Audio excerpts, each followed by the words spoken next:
1690s காலகட்டத்தில் தஞ்சாவூர் பக்கத்தில் ஒரு சின்ன கிராமம் இருந்தது.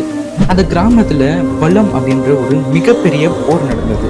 ஆனால் இதை நீங்கள் உங்கள் பாட புத்தகத்தில் படிச்சிருக்க மாட்டீங்க. டச் கிழக்கிந்திய நிறுவனம் மொத்த தஞ்சாவூரையும் கைப்பற்ற ஒரு திட்டம் போட்டாங்க. ஆனால் அவங்களுக்கு தெரியல நம்ம தமிழர்கள் போர்க்களத்தில் எப்படின்னு.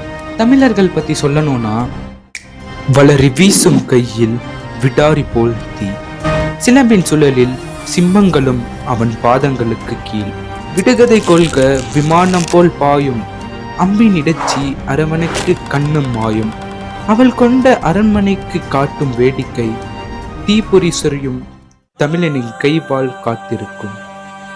தஞ்சை இனத்தை சார்ந்த மன்னன் முதலாம் செர்போஜி தமிழக இராணுவம் கூட சேர்ந்து டச்சை எதிர்த்து போரிட்டு ஜெயிச்சிருக்காங்க. ஹிஸ்டாரிக்கல் ரெக்கார்ட்ஸ் படி பார்த்தா 400க்கும் மேற்பட்ட டச் இராணுவ வீரர்கள் இந்த போர்க்களத்துல இறந்து போயிருக்காங்க.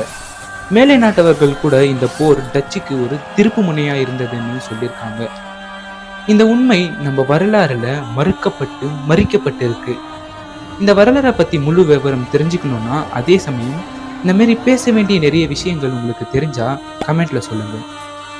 அண்ட் இந்த வீடியோவை நீங்க யூடியூப்ல பார்த்தா பின்டு கமெண்ட்டை படிங்க, இன்ஸ்டாவில் பார்த்தா மியூட் பண்ணிட்டு கேப்ஷன் படிங்க.